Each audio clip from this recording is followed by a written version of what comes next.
From the studio at the Connecticut School of Broadcasting in Charlotte, this is Adrian Braun with As the Buckle Turns. Yeah, I'm back at it one more time, y'all. Here we are back again. Well, I'd like to, as usual, thank everybody that's been tuning in. I really do appreciate it. The show itself on Spreaker just reached over 200 views and listens alone on that platform alone. And, it's slowly but surely trickling up on YouTube, and haven't really seen any movement on SoundCloud, but not a lot of people listen on that. But y'all know this is an educational thing for me at the moment. So keeping track of stuff like that is absolutely critical for me and extremely important. So no matter what you've done, even if you've listened for 10 minutes, I appreciate everything. But like I said, I totally appreciate all of it. So I guess I'm not going to, go into too much of an intro. I might as well just go ahead and get into what I really want to talk about here today. And first thing that'll come to mind, this past Sunday, I believe it was the Money in the Bank pay-per-view, where, everybody knows the concept of the Money in the Bank ladder matches. You climb a ladder, grab a briefcase. Inside the briefcase is a contract that you can use to cash in anytime, anywhere, any place. So, respective matches, I got them both wrong, but who cares? That's how wide open the field was. I guess I probably should have known Strowman was going to win it, which he did for the man. And we're not really sure when he's going to be able to cash it in and who he's going to be able to cash it in on, based on a lot of rumors you're seeing online. Supposedly we're going to have Roman versus Brock again at SummerSlam, which I don't have a problem with. The two of them always just put on a nice, physical, powerful match. That's, whether most of the people want to admit it or not, it draws eyes. They pay attention every single time when those two are at it, and they just have this weird little, beat the crap out of each other chemistry between the two of them. And honestly, I pretty much like all their matches. I don't have a problem with that.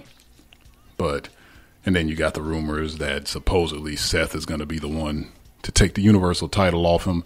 Not sure when, but I guess that'll be interesting to see, because I don't know. For some reason, these people online, they have this little thing about misusing words. Really, what in the world does red hot mean to these people? Because all I kept seeing is after Seth lost the Intercontinental title to Dolph Ziggler Monday night, it's just like, why take the title off him? Seth has been red hot. Red hot because people are yelling burn it down, or because he's doing his usual, get myself over with my elaborate moveset stuff that he always does every single match. And I won't sell a thing except some really poor knee selling. If that's your definition of red hot, I'd really hate to see what y'all really thought back in the 80s and 90s when wrestling was really doing what it was supposed to do. Because, red hot in that situation right there, you're just going to lose me on that every single time. But as far as Strowman cashing in, fantasy booking aside or whatnot, I'm like, if you really want to do something interesting, have a camera crew or whatever, follow Braun Strowman all the way up to Canada, wherever the heck Brock Lesnar's compound is. Shoot the cash in there. Have him break through the gate and have Brock's dogs get loose on him and stuff like that, and things like, fine. So, and here's the thing, Braun's going to have to bring the referee with him. Think about that. You can shoot it deletion style if you want to. Hunting the beast or something like that, cashing in on the beast. You be creative, but again, that would require a creative bone in the bodies of the people that are currently writing the show. And I don't even think they would think that far outside the box. That's just something I'd been thinking about from the moment he cashed. He ended up retrieving the briefcase Sunday night. And when you got a guy who's hardly there, use that to your advantage. That way he ain't got to travel. You can just bring the show to him. And anyway, Brock will probably instigate his rematch clause anyway if the cash in is successful. And most of the time when you have Brock Lesnar lose, he never loses clean anyway. So, unless it's the Goldberg. So, I mean, a cash in probably doesn't seem like the most legit way of doing it. So you'll make it like some sort of, compound-esque hardcore match that Lesnar loses by, Braun like dumping a tractor on him or something. Just a thought. But one of the main things I'd been seeing online is the complaints about who won the women's match. The winner of that match was Alexa Bliss. And not only did she win it, she cashed in that night on Nia Jax after Alexa decided to disqualify, make the match in as disqualification, and Nia's arm got softened up by Ronda, Ronda did an amazing job at that match. She's a natural. Like I said, it's like I was saying in the previous podcast about natural athleticism, a natural combat acumen and things like that. Ronda has that. So her transition to this, it really doesn't surprise me that she's actually done it so well. I mean, that match at WrestleMania with her, Kurt, Stephanie, and Triple H, I mean, it's probably one of the better matches I've seen that accomplished what it's supposed to do since Austin and Bret Hart. And that's a high standard because that's one of the best matches of all time. Because one thing that makes a match really, really good is if it has a story to tell, if it has a purpose it's trying to commit to, and what it's trying to accomplish is successful. And that match absolutely delivered. It made Ronda a star, and it made her look like one. So, therefore, that's one of the better matches I've ever seen. Props to all four of those people on that. But, again, Alexa successfully cashed it in after hitting Twisted Bliss, after softening Nia up by beating her on the arm with the briefcase, which I'm not sure how you can incapacitate a woman that size just by beating her arm down. But, again, this is pro wrestling. Things are exaggerated. So be it. I mean, it got worked over by MMA champion. So, therefore, it's slightly more believable than I'm probably giving it credit for. But, so 2 years on the main roster, Alexa Bliss is now 5-time champions. Yes, 5 Feet of Fury is now 5 Foot of Champion. 5-time champion. Whatever you want to say. She said it better on her Twitter accounts or whatever. But I'm seeing a lot of complaints. Again, and this time I'm not exaggerating. This is a lot of complaining. And people are constantly saying, things about shove down your throats, chosen ones, and why can't other people get a chance? Why do certain people always have to be on top? Okay, look, this is where a lot of times people don't understand why this is a television show. Okay, why this is entertainment. Okay, no one actually wins these titles. Again, they are props. Okay, they are an item on a television show. Get it? Okay, this I can understand if it was like a one night old school UFC tournament where all these people beat the crap out of each other through an actual tournament, and you make it to the end and you win. That's legitimate. Okay, this is scripted combat. Okay, and what you need, anything that's television based, that's episodic based, you need stars. Stars will always get the bigger roles, and there are people that help them play that role better that are below them. Whether you want to admit it or not, there are levels to this. There is a pecking order to people who are able to be stars as opposed to people who aren't. There are people who play those roles, and they are set in those roles unless they're needed to be elevated to another role. That's no different in television. That's no different in movies. And that is no different in professional wrestling. Alexa Bliss has proven herself a star. She's proven herself able to work in a consistent manner. She's developed her character, and she's one of the main people, like I said, I give credit for getting the stench of NXT off of her and being able to transfer better to the main roster than a lot of her contemporaries that did come up from there. Because that was the best advice I said I would give any of them. Remove everything that was about you while you were down there in Florida, And once you hit the big road, becomes something completely different. So you're able to translate better on TV. And that's what she's managed to do. And that's why the company keeps running with her. Little things like that matter. Effort like that matters. And I give her all the credit in the world for that. And little things about, I constantly see about, she doesn't know how to work and her matches are terrible. I'm like, listen, she's a bad guy. She's not supposed to win legitly all the time. She's supposed to take advantage of people. She's a bully character. She's a sneak attacker and things like that. Listen, not everybody can be the happy, shining, let's win clean all the time baby face that attempts to give you the holy bleep moments and puts on 5-star classics. Sometimes you need people, all shapes and sizes. Yes, even 5 foot tall, that gets dwarfed by the bad MMA woman. Yes, you need people of all shapes, sizes, heights, everything. And they each need to play a different role and they need to be a different character. Again, I don't want every single man on the roster to be 5'10", 170 doing 450 splashes. I don't need every woman on the roster, 5'11" with chiseled shoulders and abs that are able to do moonsaults, and topes. I don't need all that. I need people who are able to gain heat. I need people who don't care about being liked. I want people who protect themselves on the screen and off screen, even on their social media, like Alexa Bliss does. Okay? And this whole thing about, everybody should get a chance. Okay, that's a problem. Okay. Look, the way you build stars is you got to give them a chance to run with belts. Give them a nice little run with it.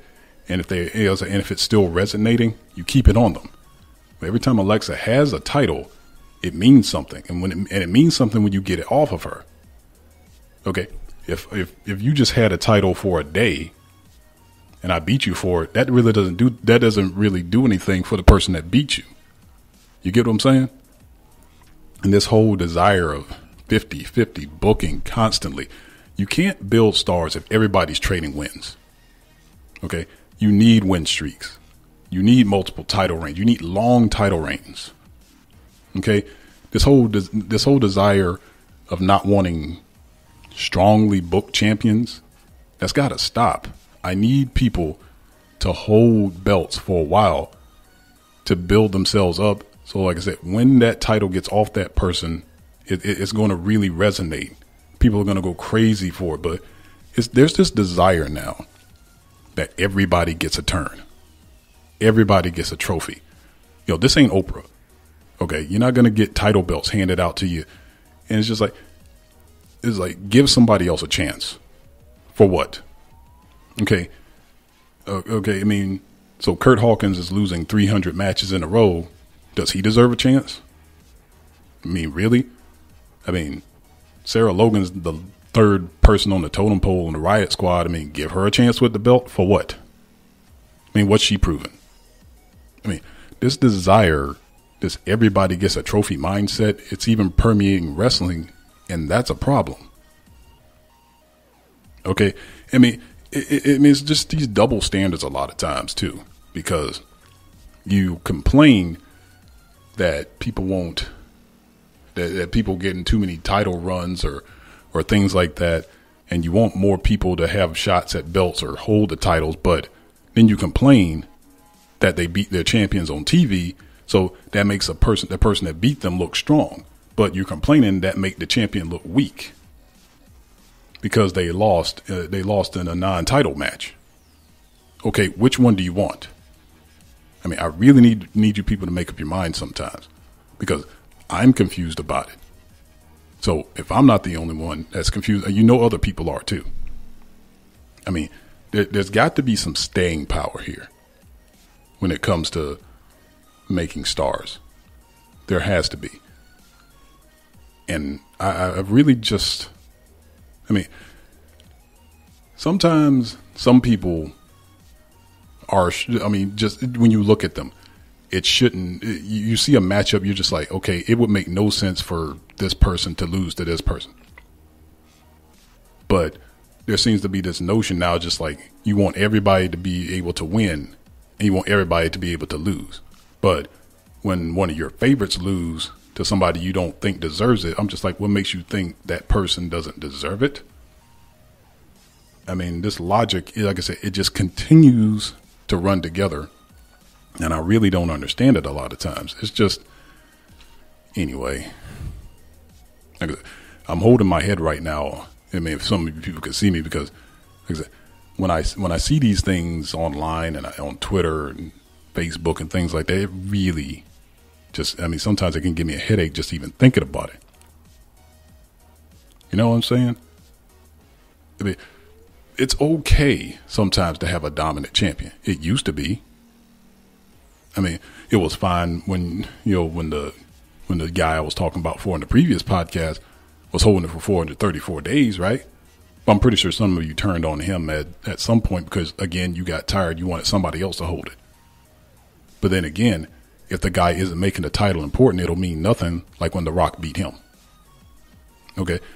Champions need dominance, especially when they're stars, when there's a lot invested in them. Okay, it is okay to have multiple title reigns and keep a top level talent in the title picture. It's okay. Okay, your top level guys and girls should always either be holding or chasing at all times. They should probably never even not be competing for titles, unless their character completely gets stale or something like that, and maybe you want to just drop them down to refresh them. But I mean, you shouldn't just be dropping them out of the title picture just because a bunch of myopic people online say so. Get what I'm saying? I mean, because let's be honest here, it's just a matter of the people you want aren't getting what you think they, quote, deserve, and the people you don't like are getting more than you, quote, think they don't deserve. I don't get it. Okay. Like I said, I'm proud they're using a person like Alexa Bliss to her full potential.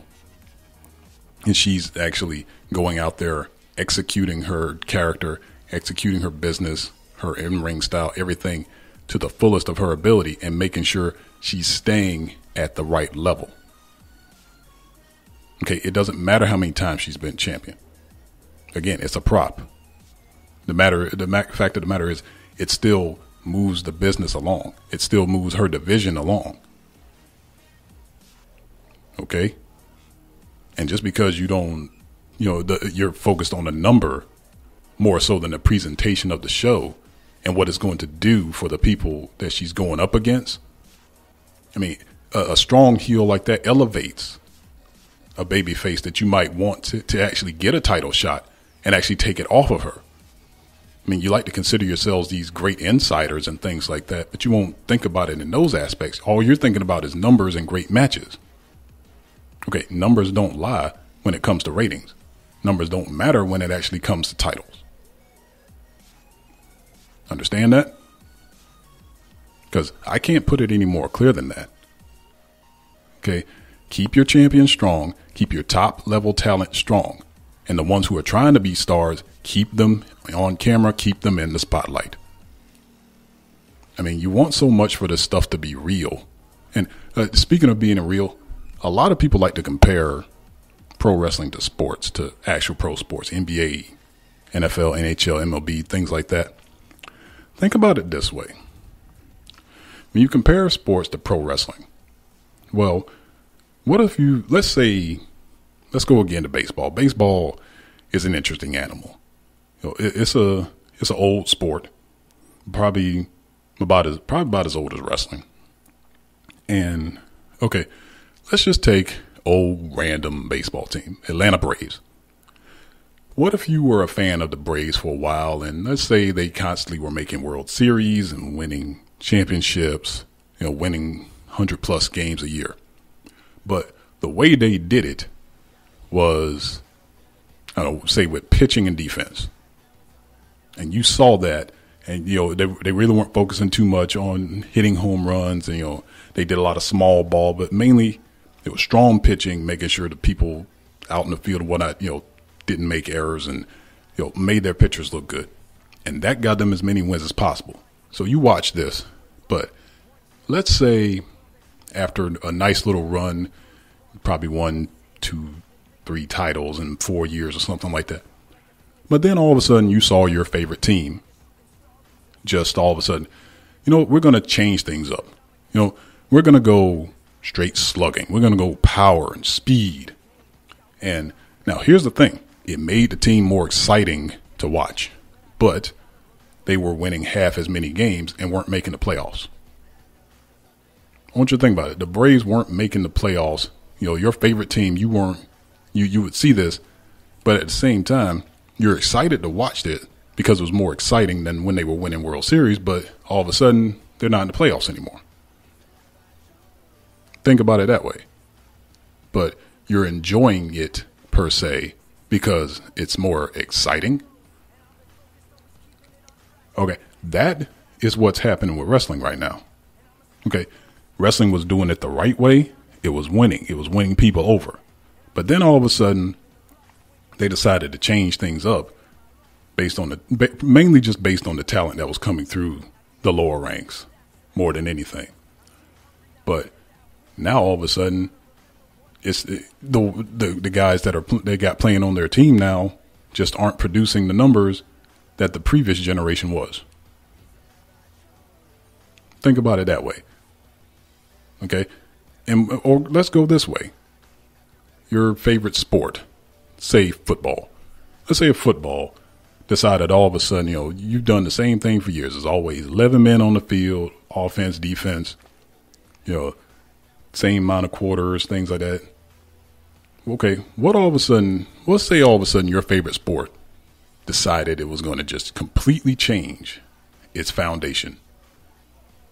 Let's just say that football decided, we got to make this more. We got to make this more exciting.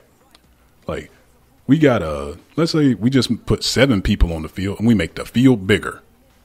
Okay, it's going to open it up. It's going to make things faster. But then all of a sudden, the viewership drops because there are no more big hits. You're scoring 100 points a game and things like that. Most people, their favorite thing about football is big hits. Like much as people don't like big defensive teams or whatnot, they still love big hits. What if they said after all this concussion stuff comes down, you know what? We need to slow this down a little bit more for the defense and speed this up more for the offense. Okay, they cut it down to 7-on-7. They make the field bigger, give people more chance to run, give more people opportunity to run free, and then the score just gets run up. The entire foundation of football would have changed. You wouldn't even recognize it anymore. As much as you want to say pro wrestling has evolved, that would be the equivalent of what's happening now. The foundation of professional wrestling was always entertainment. It was always star-based. Okay? It was always character-based. It was always about drawing people in to watch it more. It was never, ever about, quote, great wrestling. It was never, ever about, holy bleep moments and making the crowd part of the show. That was never what it was about. You can't change the foundation of something and expect the people that absolutely, loved it from the beginning to stick around when you try to evolve it into something that is not. Get what I'm saying? And think about it. A lot of times what a lot of people will say that when it comes to professional sports, the more you listen to the fans, the quicker you'll be sitting with them. That's why you're in the executive positions that you are, because you understood beyond being a fan. Okay? Think about this. Let's go to a different sport. Let's go to basketball. Okay? Say, for instance, this, I don't know.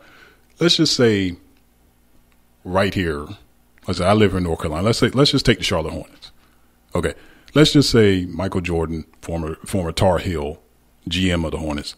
And let's just say this whole area is probably loaded with a bunch of Tar Heel fans themselves. Okay. What if every single time let's say if he had drafted a popular Duke University player, which was the UNC Tar Heels' biggest rival here.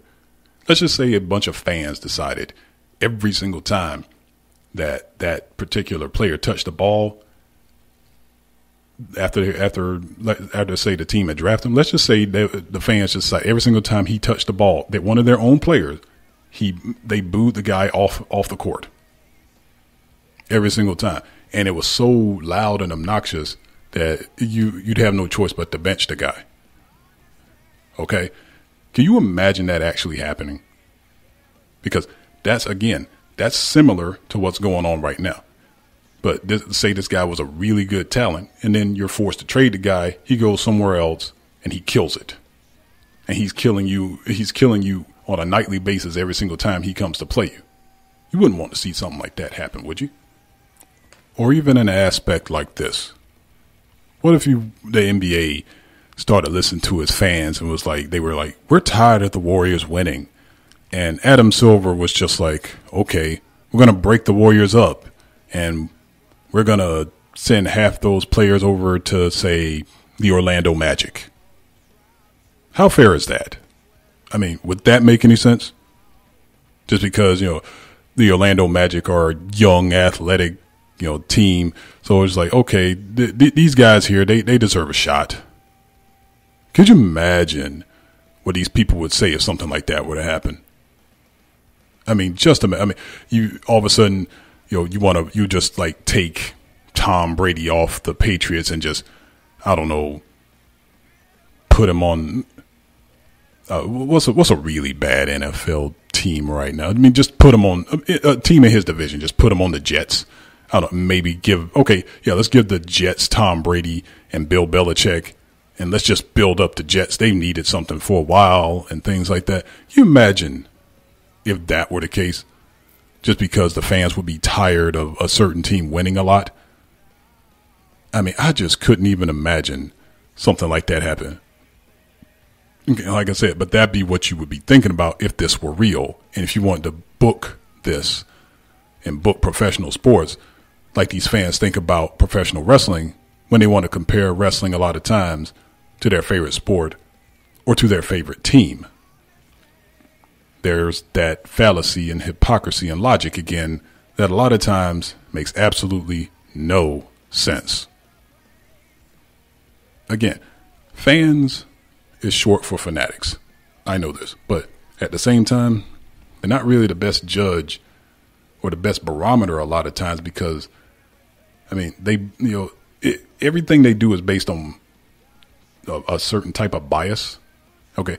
Some of us are more intelligent and more understanding when it comes to things like sports entertainment because we accept it for what it is. Okay. A lot of people that will get on microphones like this and they will say, I'm trying to help and make a difference. But at the same time, what they really mean is they're really not trying to help. They're trying to bend it to their will.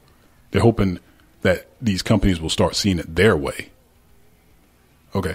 If you really, really, truly wanted to help, you will offer constructive criticism in a way that doesn't make it sound like you're being a spoiled brat per se. And that's the fallacy a lot of times of wanting to treat this like it's real. Okay. Because if this is real, all those scenarios I just laid out for you, could you imagine any of that stuff actually happening in actual sports, and how you would actually react?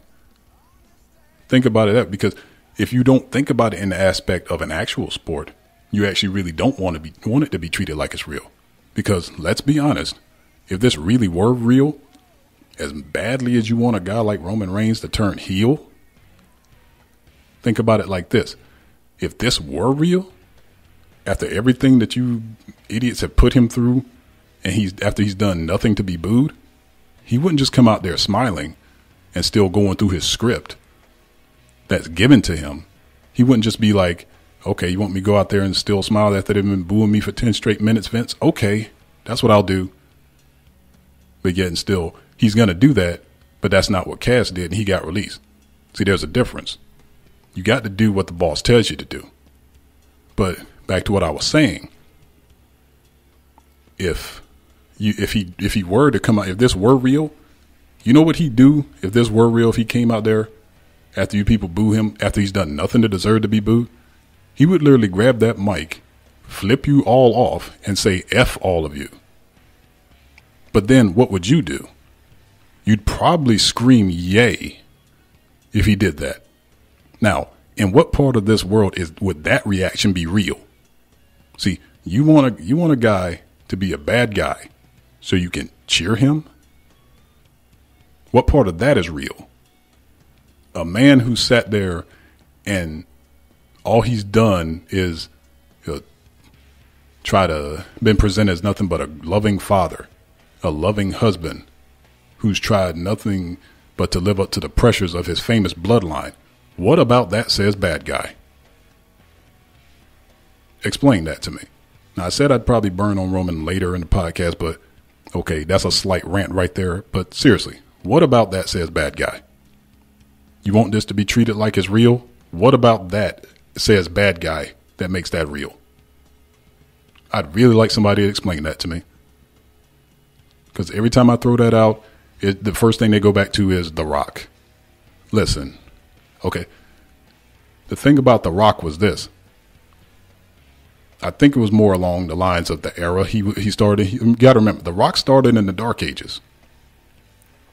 Okay, he started in that Bastion, Booger, Mantar, the Stalker era and stuff like that. So he comes out there in the cartoony Samoan getup and stuff like that with the curly mullet and stuff like that. So yeah, it was cheesy as crap, and they gave him the IC title in 6 months. So okay, sure. Maybe they probably could have gave him a little bit more of a fair shot, but you know what? We as fans back then, we were a little bit more iffy when it came to certain people. Same way we were with Shawn Michaels. But The Rock overcame that in his own little way by being himself. Okay, right about now, these guys aren't being themselves, which is what Roman can do. Okay, maybe, just maybe he'd come out of, your reactions would change a little bit, but I don't think they would. Because this whole notion of that you'll cheer him now because he'll be a cool heel, I wouldn't buy it at all. I'd be like, you're all full of it. And that's not real. No matter how much you'd want it to be. That is far from real. And majority of you are fake. Haters keep screaming.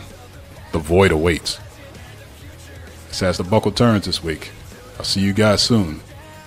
Until then.